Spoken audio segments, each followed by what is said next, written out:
It's a little before 7 on a Saturday evening. I'm sitting on the porch of my small house here in Cybalom, listening to the familiar, comforting sounds of my town settling into night.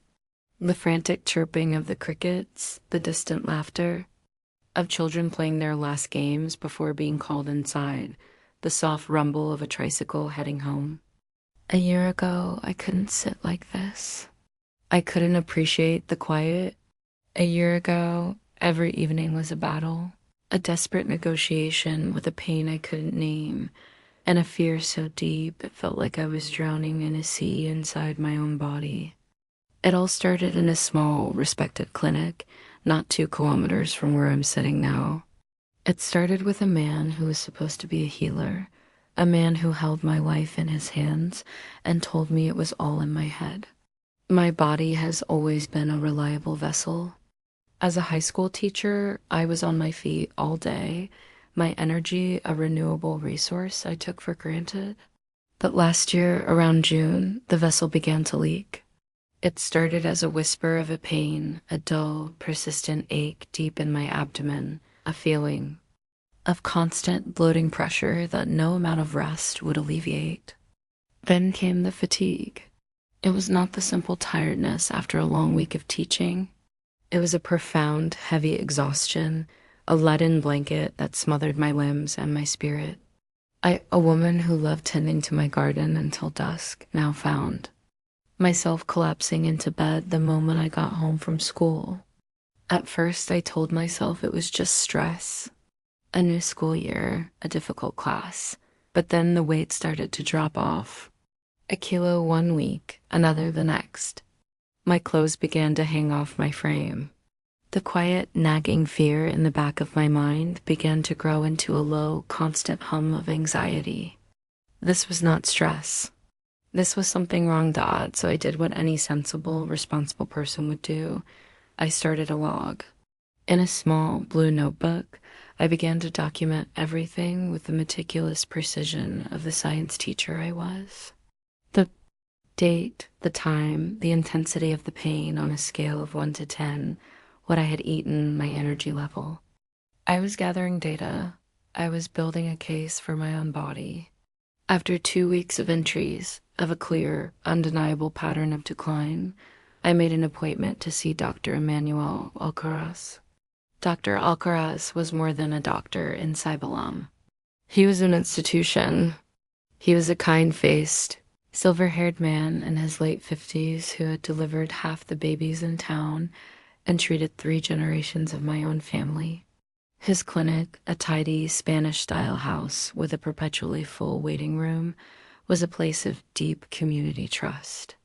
His walls were covered in faded diplomas from prestigious Manila universities and smiling photos of him with the town mayor. To question Dr. Alcaraz in Cybalom was like questioning the direction of the sunrise. I sat in his office, the air smelling of floor wax and antiseptic, and I presented my case. I explained my symptoms calmly and clearly. I handed him my little blue notebook. He took it, a small, indulgent smile on his face, the kind one gives a particularly earnest student. He flipped through a few pages, his eyes barely scanning the neat columns of my careful handwriting. A teacher's logbook, he chuckled, closing it and placing it on his large mahogany desk. Very thorough, Maria. He performed a cursory examination. He pressed gently on my abdomen, asking if it hurt. I told him it did, a deep, aching pain. He listened to my heart and lungs with his stethoscope. He took my blood pressure. The entire process took less than 5 minutes. Well, Maria, he said, leaning back in his large leather chair, his hands clasped behind his head. You are a healthy woman. Your blood pressure is excellent. Your heart sounds strong. But the pain, doctor, I insisted, and the fatigue. I can barely get through a school day. You teachers, he said with a paternalistic sigh. You work too hard. You worry too much. It is stress. Simple as that. It causes indigestion, bloating, fatigue. The body reacts to the mind. He scribbled something on a prescription pad. I'm giving you a prescription for an antacid. Take one before every meal. And I want you to try and relax more. Take up a hobby. Go for a walk on the beach. You are a young, healthy woman. There is nothing to worry about. He said it with such calm, unwavering authority that I almost believed him. He was the doctor. The institution, I was just an anxious school teacher. I left his clinic with a prescription and a profound sense of dismissal, but I clung to his diagnosis. Stress. I just needed to relax. I did not relax. Because the pain did not relax. The antacids did nothing. The bloating worsened. The fatigue deepened until it felt like a permanent part of my being. My little blue notebook continued to fill up, its pages now a chronicle of my slow, steady decline. 2 months later, I was back in his waiting room.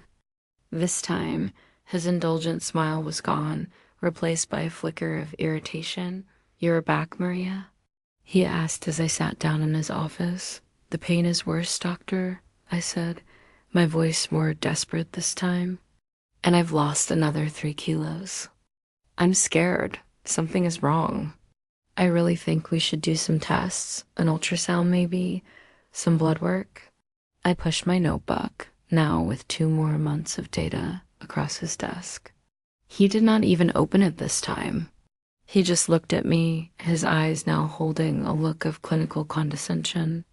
"Maria," he said, his voice slow and deliberate, as if speaking to a child. "I have been a doctor for 30 years. I have seen thousands of patients. I know what real illness looks like."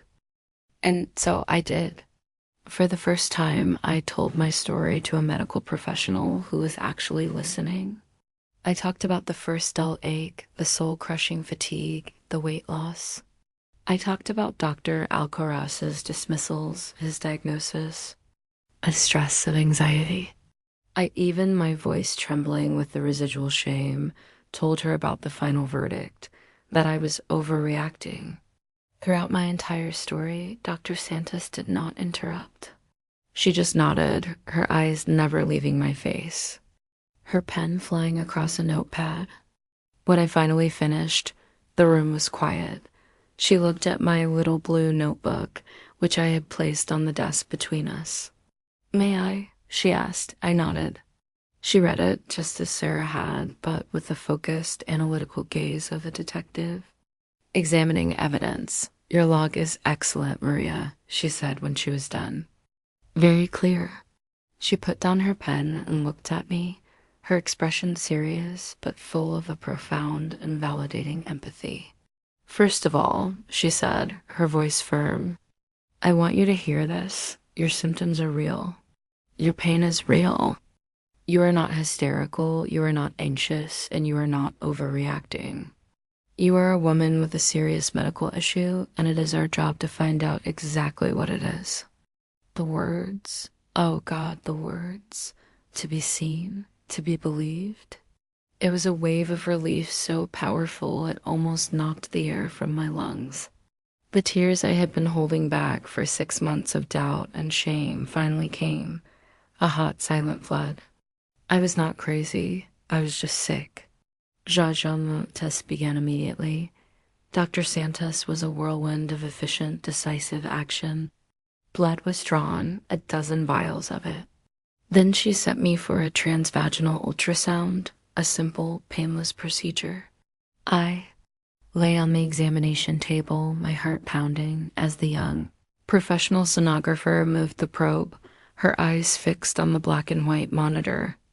For a few minutes, she was cheerful and chatty. Then she fell silent. Her movements became slower, more deliberate. The friendly smile on her face was replaced by a tight, focused line.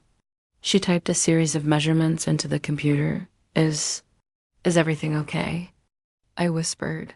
"I'm just taking some detailed pictures for Dr. Santos," she said, her voice a little too neutral. "She likes us to be very thorough," but I saw the look on her face. It was the look of someone who had found something they were not expecting. She called Dr. Santos to come into the room. Dr. Santos looked at the screen for a long time, her expression grim. She thanked the sonographer and then helped me sit up, her hand on my arm. "Maria," she said, her voice gentle, but direct. "There are masses on both of your ovaries. They are quite large. The ultrasound gives us a lot of information, but I want a clearer picture. I'm admitting you to the hospital right now. I want a CT scan with contrast immediately." The rest of the day was a blur of medical procedures, a world of floor lines, the strange, metallic taste of contrast dye, and the loud, rhythmic clanking of the CT machine as it scanned my body, searching for the monsters that were living inside me. Next morning, Sarah and I sat in Dr. Santos's office again. The air was heavy. The time for gentle reassurance was over. Dr. Santos turned her large computer monitor towards us. It was a cross-section of my body, a detailed map of my own interior. "Maria," she began, her voice full of a sad, clinical kindness. "This is the CT scan of your pelvis. This," she said, pointing with her pen to a large, gray, cauliflower-shaped mass that seemed to be engulfing my right ovary, "is a tumor. And this is another one on the left." She took a deep breath. "The biopsy we took yesterday confirmed our suspicions. The tumors are malignant. Maria, you have stage 3 ovarian cancer. The word, the one I had been terrified of for months, the one Dr. Alcaraz had made me feel insane for even considering. Cancer, it was real. It was in me." A wave of pure, cold terror washed over me, so intense I thought I was going to faint. My life, my future, my neatly ordered world had just been obliterated. But then, through the terror, another stranger emotion rose up. It was a powerful, undeniable, and overwhelming sense of pure, unadulterated relief. The validation, it was real. I had known it all along. My body had been screaming the truth at me for months. I was not crazy. Dr. Santos, with her profound empathy, seemed to understand the strange, conflicting emotions warring on my face. She looked at me, her eyes full of a righteous anger she could not quite conceal. "You are not overreacting, Maria," she said, her voice a low, steady anchor in the storm of my fear. "You were being ignored. A simple ultrasound 6 months ago, when your symptoms first began, would have shown this. We would have caught it at stage. The surgery would have been less invasive. You might have avoided chemotherapy entirely. We would be having a very, very different conversation today if he had just done his job, if he had just listened to you." And that was it. That was the moment the terror and the relief and the validation all coalesced and underwent a kind of psychic alchemy. They fused together and became something new. Something hard and pure and cold. A white-hot, diamond-hard rage. I had a fight for my life ahead of me, a battle against the disease that was trying to kill me. But as I sat there, looking at the image of the tumors that had grown and flourished under the care of a negligent man, I knew I had another fight to wage. Dr. Alcaraz hadn't just made a mistake. He had stolen my health. He had stolen my time. He had tried to steal my sanity. And when I was done fighting the cancer, I was going to come back for him. The teacher in me, the quiet, respectful woman, was gone. The fighter had just been born. It's Saturday evening, and the fireflies are just beginning their nightly dance in the hibiscus bushes that line my porch. It's a quiet, magical display, a scattering of gentle, living light in the growing dark. A year and a half ago, I was living in a world of a very different kind of light, the harsh, sterile, fluorescent glare of an oncology ward. There is no magic in that light. There is only the grim, steady hum of machines and the slow, toxic drip of the medicine that is both saving your life and poisoning you from the inside out. In that place, I learned that a person can be dying and be reborn at the very same time. My battle against the cancer was a fight for my body, but the other battle, the one I planned in the long, sick hours of the night, was the fight for my soul. The hours after my diagnosis were a blur of terrifying efficiency. I was no longer a person. I was a case file, a patient on an urgent, an aggressive treatment path. Dr. Santos, my new doctor, my savior, explained the strategy with the calm, clear-eyed focus of a general planning a campaign. First, the surgery, a radical hysterectomy. The words were a brutal clinical assault. A total removal of my uterus, my cervix, my fallopian tubes, and my ovaries, the very parts of me that had been so cruelly betrayed by the disease. It was a physical erasure of my future ability to have children, a future I had always quietly assumed I had. It was the first and perhaps most painful price I had to pay for Dr. Alcaraz's negligence. I remember being wheeled into the operating room, the lights of the corridor ceiling sliding past in a hypnotic, terrifying rhythm. Sarah, my cousin, my rock, walked beside the gurney, her hand holding mine until the very last moment. "You fight, Aunt Maria," she whispered, her voice fierce, Laban Lang. Just fight, and I did. I fought through the deep, disorienting fog of anesthesia. I fought through the searing, white-hot pain of the incision that bisected my abdomen. I fought through the days of helplessness that followed, where every small movement was a monumental effort. In the quiet of my hospital room, I would lie and listen to the sounds of my own body, a landscape of new and terrifying sensations. But through the pain, one emotion burned with a clean, steady flame, rage. It was a strange and powerful fuel. Every stab of pain from my surgical wound was a reminder that my suffering could have been lessened, that my body would not have had to be so brutally carved up if that man had just listened. After I had recovered enough from the surgery, the next phase of the war began: chemotherapy. The chemo ward was on the 3rd floor. It was a large, surprisingly bright room with comfortable reclining chairs and large windows that looked out over the city. But the brightness could not disguise the room's true purpose. It was a place of poison, a place where you came to let them pump you full of chemicals so toxic they killed the fastest growing cells in your body, hoping it would kill the cancer before it killed you. For 5 hours, once every 3 weeks, I would sit in one of those chairs, a silent participant in a strange, sad club. I saw the other patients, a young mother with a toddler playing at her feet, an old, frail man who slept through the entire session, a cheerful teenager who cracked jokes with the nurses. We were all warriors in a war no one could see. The side effects were a slow, creeping invasion. First came the nausea, a constant, metallic sickness that made the thought of food repulsive. Then came the bone-deep fatigue, a weariness so profound it felt like my very atoms were tired of existing. And then the most visible sign of my battle, my hair began to fall out. It came out in clumps in the shower, on my pillow, on my clothes. One morning, I looked in the mirror and saw not myself, but a stranger, a pale, gaunt woman with patchy, thinning hair and the haunted, hollowed-out eyes of a refugee. That day, I asked Sarah to shave my head. We did it in the bathroom of my hospital room, the buzz of the electric razor the only sound. As my long, black hair fell away, I did not cry. I simply stared at my new, bare self in the mirror. This was what he had done to me. This was the face of his negligence.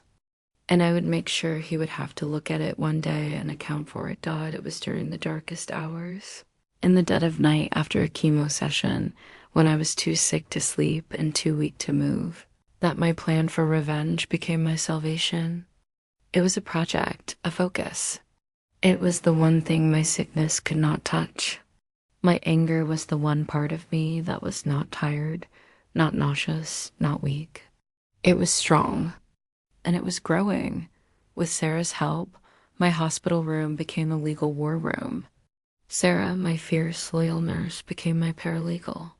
She used her connections to find me the best medical malpractice lawyer in the Western Visayas, a tough, no-nonsense man from Bacala named Attorney Lagman. Our first meeting took place in my hospital room. I was bald, pale, and attached to an four-drip. Attorney Lagman was a large, imposing man with a booming voice and eyes that saw everything. He listened to my entire story, his face a stony, unreadable mask. He read my little blue notebook from cover to cover.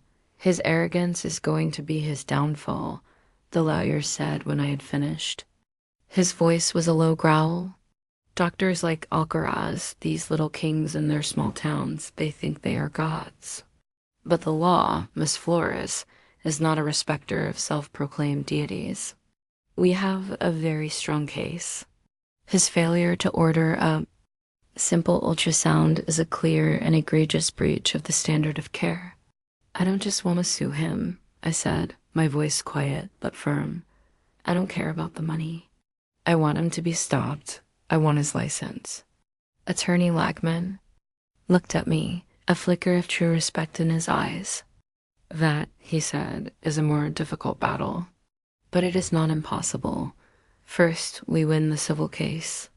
Then we use the victory to go after his right to practice, one war at a time. And so my two wars raged on in parallel. My days were a battle of chemo and recovery, of forcing myself to eat, of walking slow, painful laps around the hospital floor to rebuild my strength. My nights were a battle of strategy and preparation. I directed Sarah, I need you to go to my house. In Cyberlam, I told her over the phone, my voice weak, but my mind sharp. In my desk, in the bottom drawer, there's a file with all my old medical receipts. I need everyone from Dr. Alcaraz's clinic. I need you to talk to my co-teachers, I'd say. I need sworn statements about my physical condition, about the number of sick days I was forced to take. We need to document my decline. Sarah was my soldier on the outside, gathering the ammunition we needed. She even managed to get a copy of my complete patient file from Dr. Alcaraz's clinic. He couldn't legally refuse, but the notes, when we read them, were infuriating. Patient seems overly anxious, fixated on minor physical complaints. Discuss psychosomatic origins of her symptoms. He had been building a case against my sanity, while the cancer was freely multiplying inside my body. The halfway point of my treatment came in the form of a new CT scan. Dr. Santos called me into her office, her face calm, but with a small, genuine smile playing on her lips. She pulled up the new scan next to the old one. The difference was breathtaking. The large, angry tumors that had once dominated the image were now small, shrunken ghosts of their former selves. The chemotherapy is working, Maria, she said, her voice full of a gentle, professional joy. It is working beautifully. We still have a long way to go, but you're winning this fight. Tears streamed down my face. They were the first happy tears I had cried in almost a year. I was going to live. The knowledge settled deep in my bones, a profound and uncheckable certainty. I was going to survive Dot, and that was the moment my quest for revenge was no longer just a source of fuel to get me through the darkness. It was now a promise. A promise I made to the sick, bald woman in the mirror. I would survive this. I would get strong again. And then I would make sure that Dr. Emmanuel Alcaraz would face his own day of reckoning. My last chemo session was on a bright, sunny morning in April. As the final drops of the toxic, life-saving medicine dripped from the bag into my vein, it did not feel like a victory. It felt like the end of a long, brutal war, leaving a battlefield of scars and exhaustion in its wake. I was weak. I was bald. I was forever changed, but I was alive. And I was in remission that afternoon as I was packing my few belongings to finally leave the hospital, my phone rang. It was Attorney Lagman.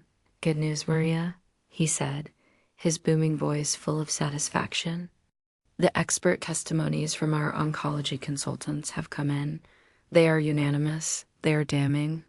We are ready to proceed." He paused. "We've scheduled the deposition for Dr. Alcaraz for next month." I closed my eyes, a slow, cold smile spreading across my face. The battle for my life was over. The battle for justice was about to begin. It's Saturday evening, a little after 7, and a gentle quiet has settled over my neighborhood here in Cybelum. This is the hour my father used to call thee. Pause, the moment between the work of the day and the rest of the evening, as a time for quiet reflection. A year ago, there was no pause.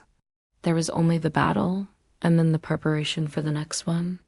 After I survived the war with my own body, I had to prepare for the war of words, the one that would decide not my life, but my justice. People think of confrontation as a loud, angry thing, a shouting match. But the most devastating confrontation of my life took place in a silent, air-conditioned room, and my victory was won not with a shout, but with the cold, quiet weight of documented truth.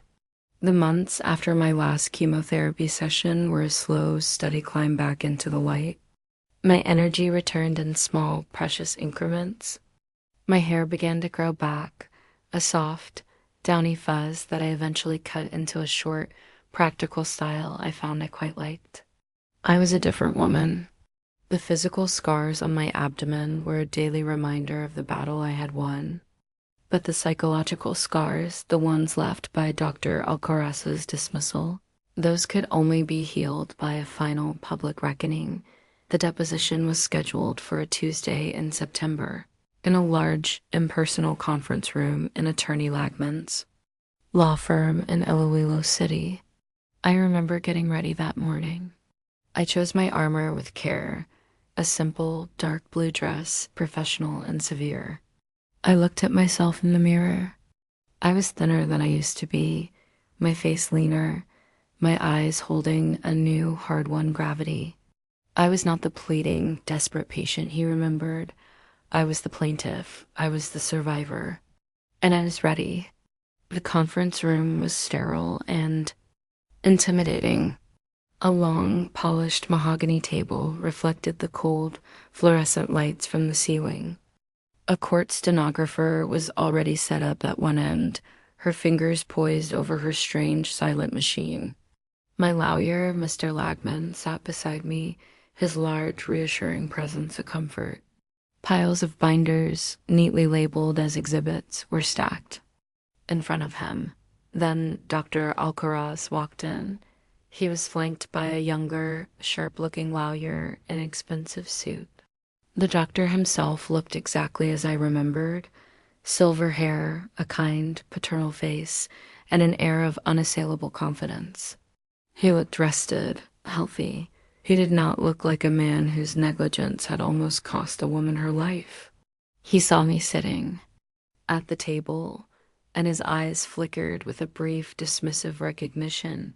There was no remorse in his expression, only a faint, bored annoyance, as if I were a minor administrative hassle he had to deal with before his afternoon run of golf. He gave me a curt, professional nod and sat down opposite me. The battle lines were drawn. For the first hour, his lawyer and Mr. Lagman sparred over procedural matters. Dr. Alcaraz just sat there, looking out the window, occasionally whispering something to his counsel. When it was finally Mr. Lagman's turn to question him, the doctor's posture was one of relaxed, almost casual arrogance. Mr. Lagman began gently, his voice a low, rumbling bass. He established the facts. "Dr. Alcaraz, is it correct that Ms. Maria Flores first consulted with you on June 12th of last year?" "If the records say so, then yes," the doctor said, his tone condescending. "And is it correct that she presented with complaints of abdominal pain, bloating, and fatigue?" "She presented with a variety of vague, nonspecific complaints, yes," he replied. subtly framing me as an unreliable narrator from the very beginning. Mr. Lagman was unfazed. He proceeded for the next hour to walk the doctor through my subsequent visits, through the 6-month timeline of my worsening condition. With each question, Dr. Alcaraz's answers became more patronizing. He repeatedly used phrases like "in," my professional judgment based on my 30 years of experience, and as is common with patients of a certain anxious disposition. He was painting a picture of himself as the wise, experienced physician and of me as a hysterical, neurotic woman, a classic case of medical gaslighting, now being performed under oath. I did not speak. I just watched him, my hands clasped tightly in my lap, my rage a cold, steady stone in my gut. I let him build his own pyre. Then Mr. Lagman picked up a thick binder. "I would like to enter into the record Exhibit A," he announced. "A?" "Notebook belonging to my client." He pushed my little blue notebook across the table to Dr. Alcaraz. "Doctor, could you please read the entry for August 29th, the day before Miss Flores' second visit with you?" Dr. Alcaraz sighed, annoyed, and put on his reading glasses. He began to read, his voice flat. "Pain level today, 7 out of 10, a constant, sharp ache, unable to eat anything but soup. Felt dizzy teaching my morning class. Weight this morning, 48 kilograms. Down 3 kilos since my last visit. Thank you, doctor," Mr. Lagman said. "Now, please look at Exhibit B, your own clinical notes from her visit the next day, August 30th. The doctor picked up the next document. His own notes. "Patient seems overly anxious," he read. "Fixated on minor physical complaints. No organic basis for her symptoms found upon physical examination. Advise patient to reduce stress and prescribed a mild sedative. So, doctor," Mr. Lagman said, his voice dangerously soft, "my client presents with a documented 7 out of 10 pain level and significant weight loss, and your medical diagnosis was that she needed to relax." "My examination revealed no physical abnormalities," the doctor said defensively, his cheeks flushing slightly. "Experience has taught me that stress can manifest in very powerful physical ways." "I see," said Mr. Lagman. He let the silence hang in the air for a moment before moving on. For another hour, he continued this pattern, contrasting the stark, documented reality of my suffering in my notebook with the dismissive, condescending fiction of the doctor's own notes. With every page, the doctor's arrogance began to curdle into a defensive, irritable posture. The kindly country doctor was gone, replaced by a sullen, cornered man. Finally, Mr. Lagman went to his briefcase and took out 3 more thick, bound documents. This was the moment. The cannon shot. "Dr. Alcaraz," he began, his voice now a low, rumbling growl of authority. "We sent my client's complete medical records, including your own notes and her personal symptom log, for an independent review by 3 of the top gynecologic oncologists in the Philippines. I have their sworn affidavits here, Exhibits C, D, and E." He pushed the 3 documents across the table. Dr. Alcaraz's lawyer immediately reached for them, but the doctor waved him off, picking up the top one himself. He saw the letterhead, "From St. Luke's Medical Center in Manila," and the famous, respected name of the doctor who had signed it. A flicker of genuine apprehension finally appeared in his eyes. "I would like to read a short passage from the conclusion of Dr. Jimenez's report," Mr. Lagman said, putting on his own reading glasses. He read, his voice slow and clear. "Given the patient's age, her specific constellation of symptoms, namely the persistent abdominal pain, bloating, and unexplained weight loss, and the duration of these complaints, the failure to order a transvaginal ultrasound and a Ca-125 blood. Test represents a profound and indefensible deviation from the accepted standard of medical care." Mr. Lagman looked up, over the top of his glasses directly at Dr. Alcaraz, a profound and indefensible. Deviation, doctor? That is the opinion of the head of oncology at St. Luke's. Dr. Alcaraz said nothing. He just stared at the page, his face turning a pale, sickly gray dot. Mr. Lagman continued, his voice relentless. He goes on to say a transvaginal ultrasound is a non-invasive, inexpensive, and routine diagnostic tool. It is the absolute baseline procedure for these symptoms. Had one been performed during Miss Flores' initial visits in June or August of last year, it is overwhelmingly probable that the ovarian masses would have been detected at a much earlier, more treatable stage. I watched as the doctor's composure, his entire 30-year career of godlike authority, just crumbled. The blood drained from his face, his confident posture slumped. He looked for the first time like a small old man. And finally, doctor, Mr. Lagman said, his voice dropping to a near whisper, delivering the final killing blow. The conclusion, which is nearly identical in all three independent reports. A 6-month delay in diagnosis caused by this gross negligence directly resulted in the progression of Ms. Flores' cancer from a highly treatable stage I to a life-threatening stage 3, necessitating radical, life-altering surgery and an aggressive, debilitating course of chemotherapy that might otherwise have been avoided. Dr. Alcaraz put the report down on the table, his hand trembling slightly.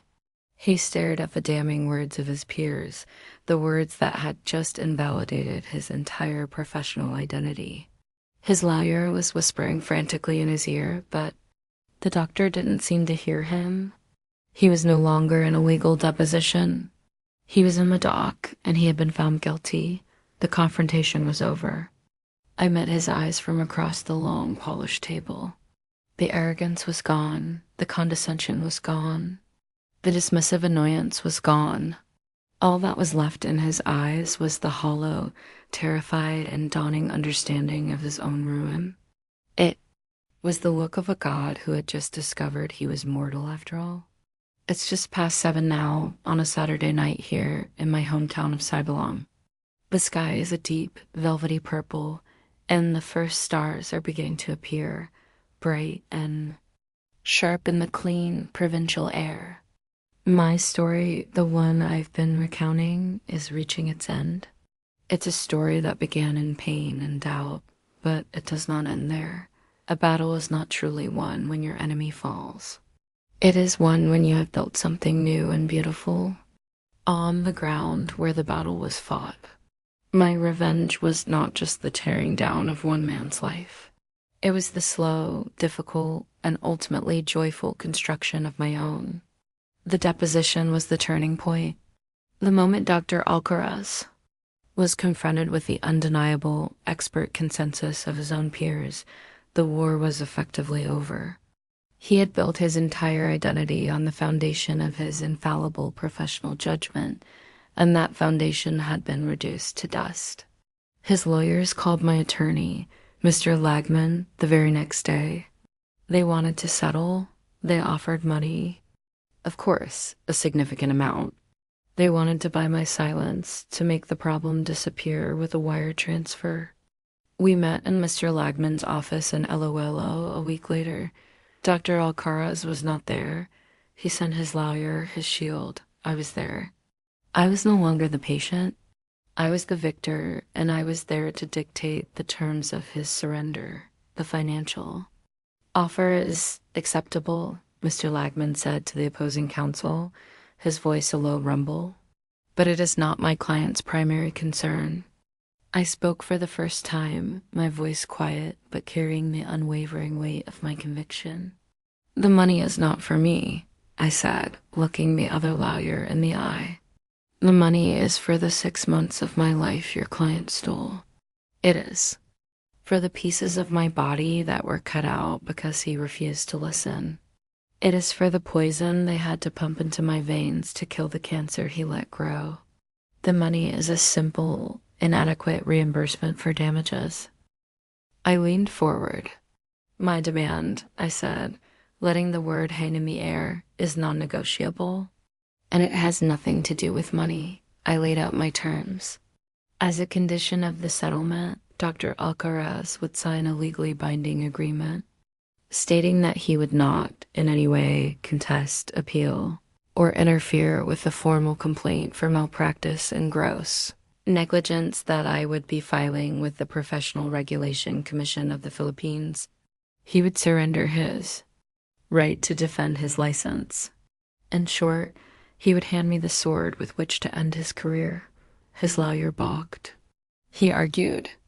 He blustered about professional reputation, about a lifetime of service to the community. His lifetime of service is precisely the problem. Mr. Lagman countered, his voice like thunder. How many other Marias have there been over the past 30 years? How many women has he dismissed? How many quiet pains has he ignored? My client has a choice. She can take your money and a non-disclosure agreement, or she can take this case to a public trial. And I promise you, if we go to trial, we will not only take his money and his license, we will take his entire legacy and burn it to the ground in the town square. Your client will not be a respected elder of Cybelong. He will be a monster and a cautionary tale for generations to come. Now, you will accept our terms, or you will see us in court. They accepted the terms. The settlement was signed. The money was a secondary victory. The real prize was the signed agreement, the document that gave me the power to ensure he could never harm anyone again. The news of the lawsuit, even settled quietly, could not be contained in a town as small as Cybelum.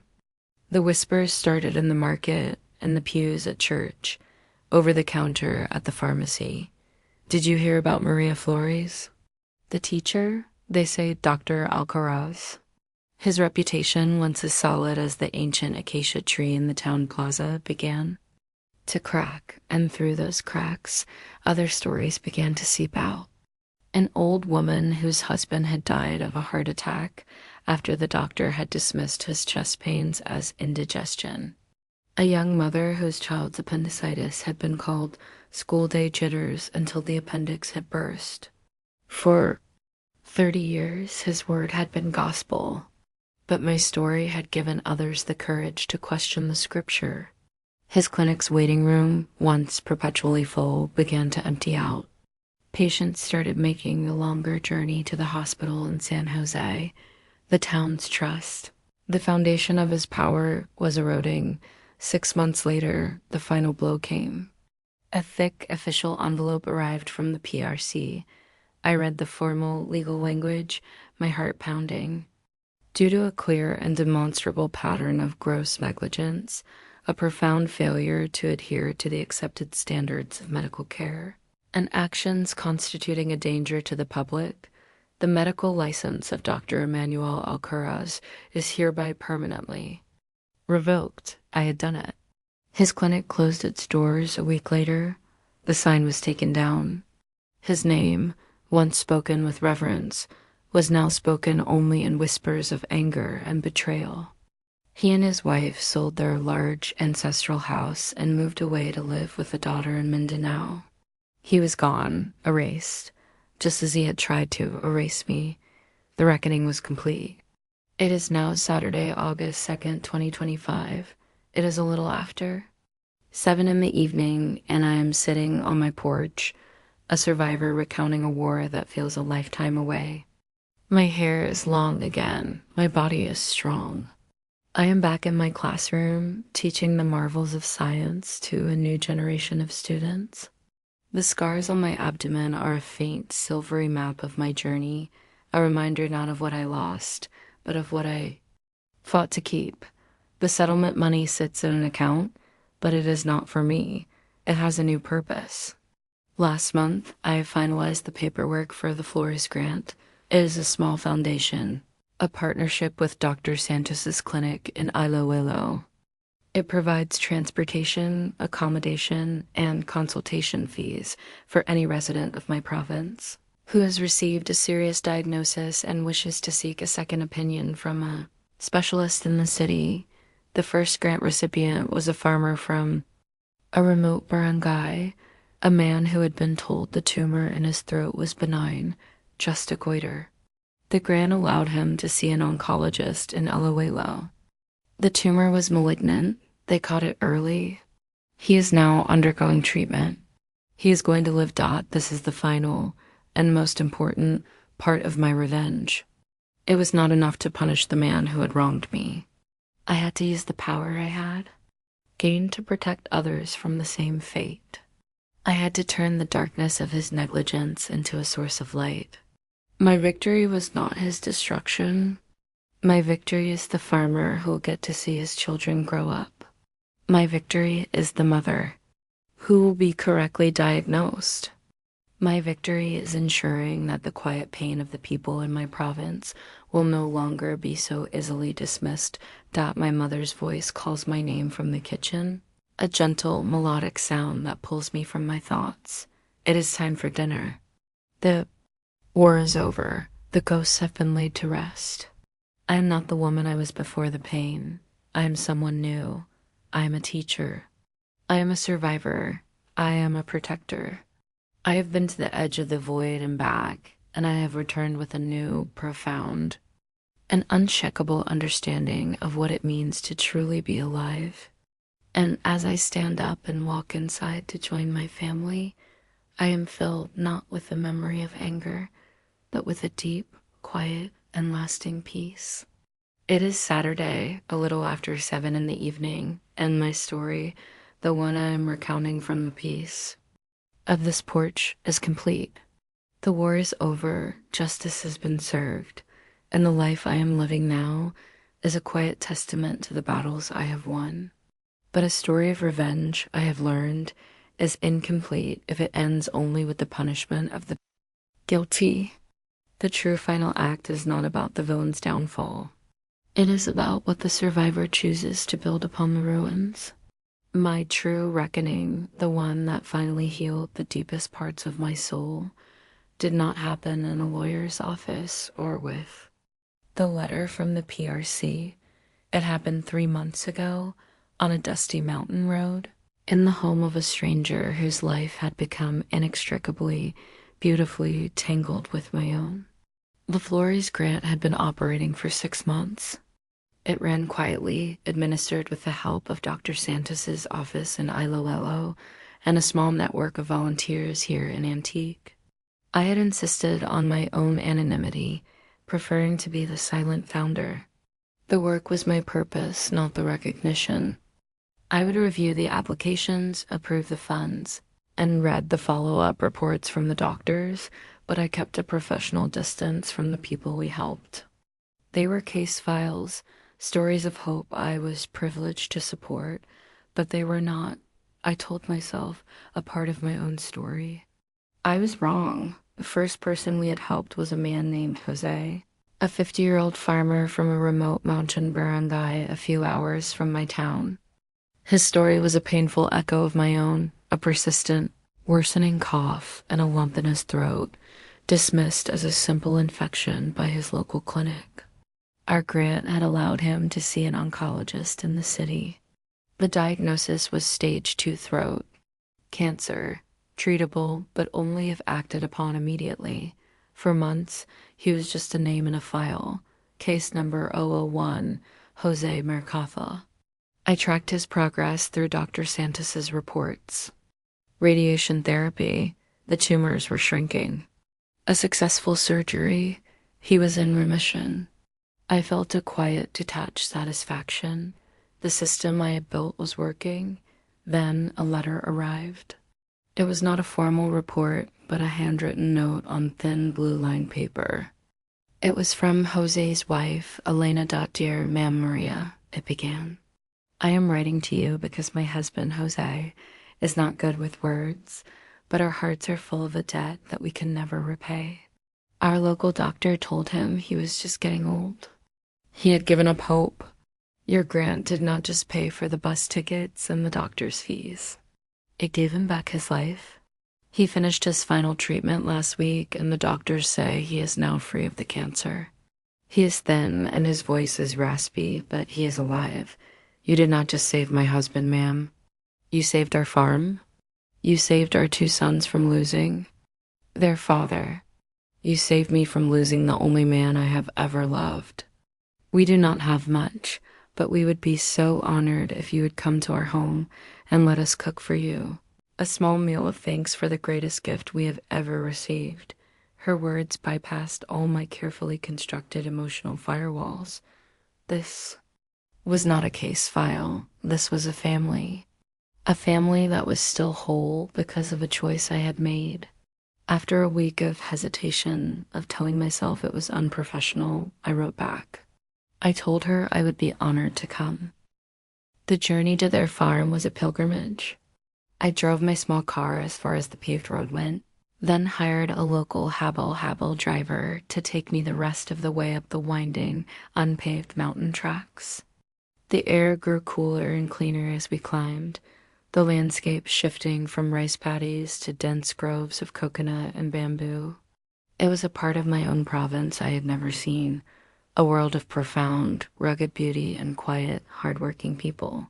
Their farm was a small, neat patch of land carved into the mountainside, a humble house of bamboo and wood surrounded by rows of vegetables and a pen of noisy chickens. Jose and Elena met me at the path. He was a small, wiry man, his skin baked dark by a lifetime of sun, his face a beautiful, intricate map of wrinkles. He looked at me with eyes that shone with a deep, quiet gratitude. His wife was a strong, smiling woman who immediately took my hands in hers. "Ma'am Maria," she said, her voice thick with emotion. "Salamat Gid, welcome to our home." They led me to a simple wooden table set up under the shade of a large mango tree. Their 2 teenage sons came out and shyly shook my hand. The family had prepared a feast. There was roasted chicken, a huge bowl of rice, and a steaming dish of vegetables harvested from their own garden that very morning. It was the most magnificent banquet I had ever attended. Over the meal, Jose told me his story.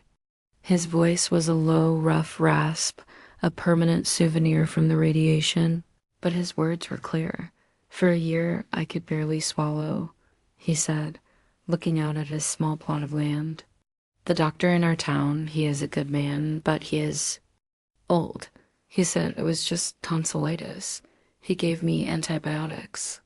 They did nothing. I was getting weaker. I thought it was my time. I thought I would have to leave all of this."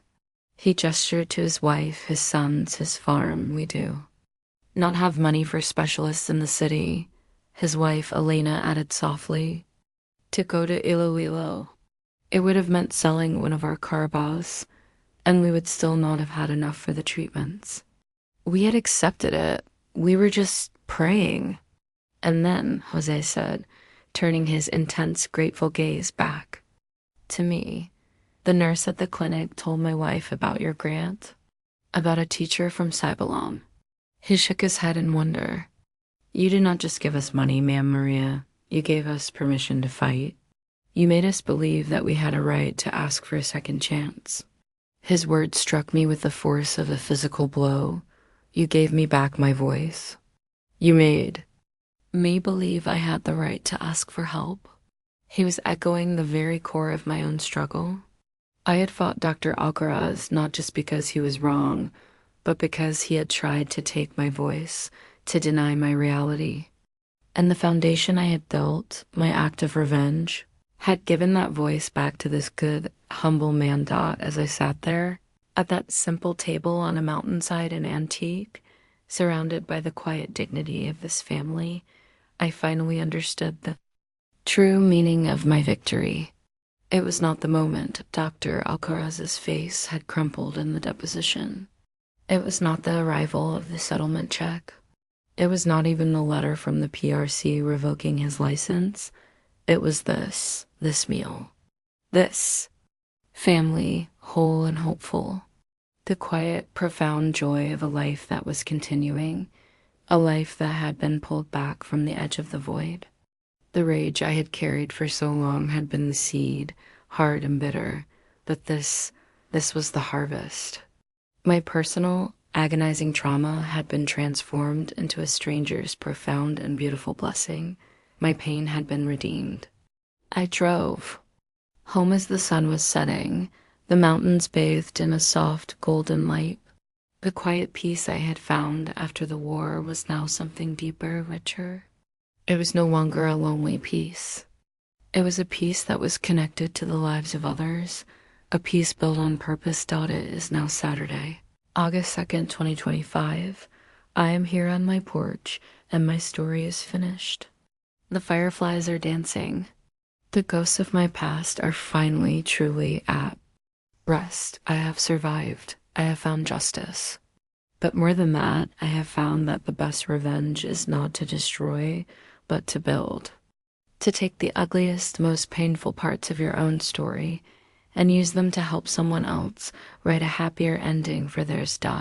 My mother's voice calls out, warm and loving from the brightly lit kitchen. Maria, Anak, the food is ready.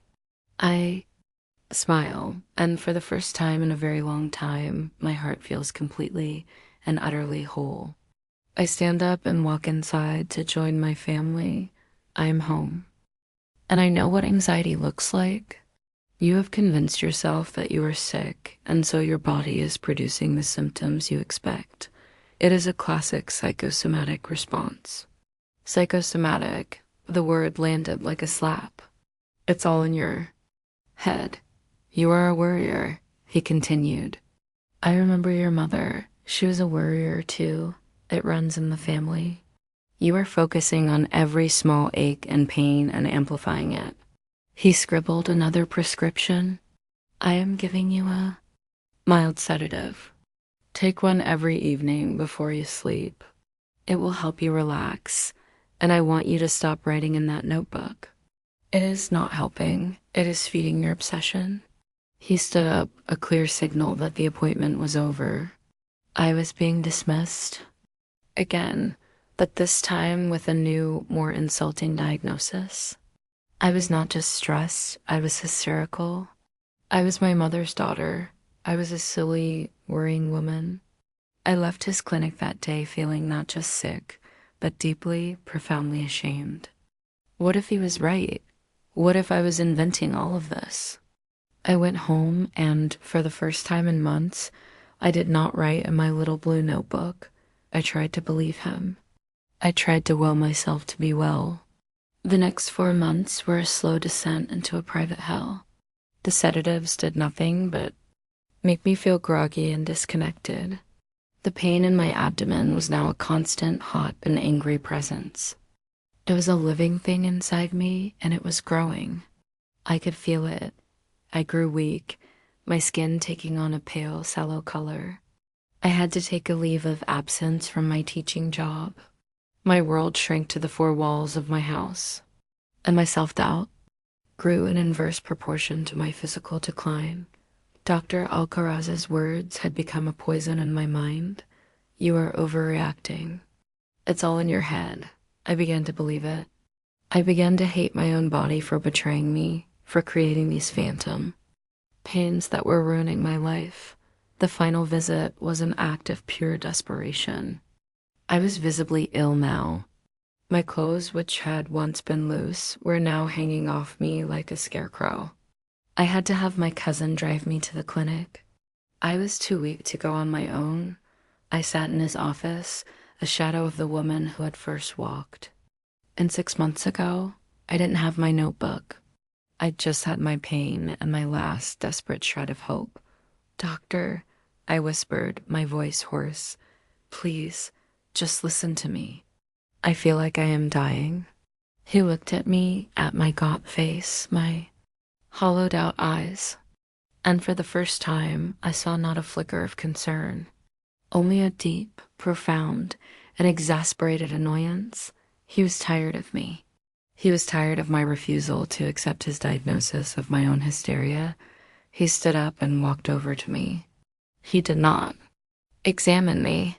He took my hand in his, a gesture that was meant to seem kind, but was deeply, horribly patronizing. He patted it as one would a small, whimpering dog. Maria, he said, his voice a low, final judgment. We have been over this. You are a perfectly healthy woman who is letting her nerves get the better of her. I have seen all your records. There is nothing wrong with you. You have to stop this. You have to pull yourself together. He leaned in, his face close to mine. I have been a doctor in this town for 30 years. I know what I am talking about, and I am telling you, for the last time, you are overreacting. I looked into his eyes, his calm, clear, utterly convinced eyes, and my last shred of hope died. He was the doctor. He was the institution. He was the voice of reason. And he was telling me that the agony that was consuming my body, the thief that was stealing my life away, was a figment of my own female imagination I walked out of. That clinic, leaning on my cousin's arm, the bright afternoon sun of my hometown seemed cruel and mocking. The world was going on, vibrant and alive, while I was fading away, a ghost in my own life. He was right. He had to be right. I was crazy. I was a hypochondriac. I was a hysterical woman, and I was going to die from the shame of it all. It's a beautiful, clear evening tonight here in Cybelome. The stars are brilliant in the dark, rural sky. I've always found a kind of peace in looking up at them at their distant, orderly light. A year ago, I had stopped looking up. My world had shrunk to the four walls of my bedroom, and the only sky I knew was the cracked, water-stained ceiling. Above my bed, the doctor's final words, "You are overreacting," had become a verdict, a spell I was powerless to break. I had surrendered. I had accepted my fate as a hysterical woman, and I was quietly, shamefully wasting away. The disease was eating my body, and his words were eating my mind. I do not know how much longer I would have lasted if it were not for my cousin Sarah. She came home from Iloilo for a weekend, and the moment she walked into my room, I saw the shock and then the anger in her eyes. I had grown used to the worried, pitying looks of my family, the looks that confirmed my status as a lost cause. But Sarah was a nurse. She did not see a hysterical woman. She saw a patient. She saw my gaunt face, the yellowish tinge to my skin, the slight but noticeable swelling in my abdomen that my loose dresses had been hiding. She took one look at me, and her professional training overrode any familial politeness. "Aunt Maria, what is going on?" she demanded, her voice a low, urgent command as she sat on the edge of my bed and took my hand, her fingers instinctively going to my pulse. "Nane said you were just stressed. This is not stress." I just shook my head, a wave of the old shame washing over me. Dr. Alcara said it's my nerves, psychosomatic, and just overreacting. Sarah's eyes narrowed. "Show me." She said, "Show you what?" "The notebook," she said. "The little blue one you used to carry?" "I know you ate. You wrote everything down." Reluctantly, I pulled it from my bedside table. For months, it had been a source of shame, the proof of my obsession. But Sarah took it and opened it with the reverence of a scholar studying a sacred text. She read for a solid 10 minutes, her brow furrowed in concentration, her lips moving silently as she absorbed the 6-month chronicle of my decline. She saw the pattern, the escalating pain, the dates, the specific symptoms, the weight loss. She saw the data that Dr. Alcaraz had refused to see. When she finally looked up, her face was a mask of cold fury. "His notes said you were overly anxious?" she asked, her voice dangerously quiet. I nodded. "And he prescribed sedatives?" I nodded again. She closed the notebook with a sharp, definitive snap. "No," she said. "This ends now. I have a friend who is one of the best OBGYN specialists in Iloilo. I am calling her right now. We have an appointment on Monday morning. You and I are getting on the first bus out of here." "But Sarah," I started, the old, conditioned deference to Dr. Alcaraz's authority still clinging to me. He said, "I don't give a damn what he said," she interrupted, her voice ringing with the authority I have lost. He is a lazy, arrogant old man, and you are my cousin. You are sick, and we are going to find out why. For the first time in 6 months, someone believed me. And that belief was a tiny, flickering candle in the profound darkness of my despair. The journey to Iloilo on Monday was an ordeal. Every bump and lurch of the crowded series bus sent a sharp, stabbing pain through my abdomen. I was weak and nauseous, leaning my head against the cool glass of the window, watching my beautiful province of Antique roll by in a blur of green and blue. Sarah sat beside me, a silent, steady pillar of support, her hand on my arm, her presence, a constant reassurance. This journey was no longer an act of defiance. It felt like a pilgrimage, a slow, painful crawl towards a truth I was both desperate for and terrified of. The hospital in Iloilo was another world. It was a modern, multi-story building, bustling with a clean, professional energy. It was a place of science and efficiency, a stark contrast to the folksy, almost mystical authority of Dr. Alcaraz's clinic. Dr. Lena Santos's office was on the 5th floor. In the Women's Health and Oncology Center, the word oncology on the sign sent a fresh spike of fear through me. Dr. Santos was in her early 40s. A sharp, energetic woman with kind, intelligent eyes behind a pair of stylish glasses. She did not treat me like a child. She treated me like a partner in my own healthcare. "Okay, Maria," she said after she had introduced herself and led us into her office. "Sarah has given me the basics. Now, I want you to tell me everything, from the very beginning. And please, do not leave anything out, no matter how small or silly it seems."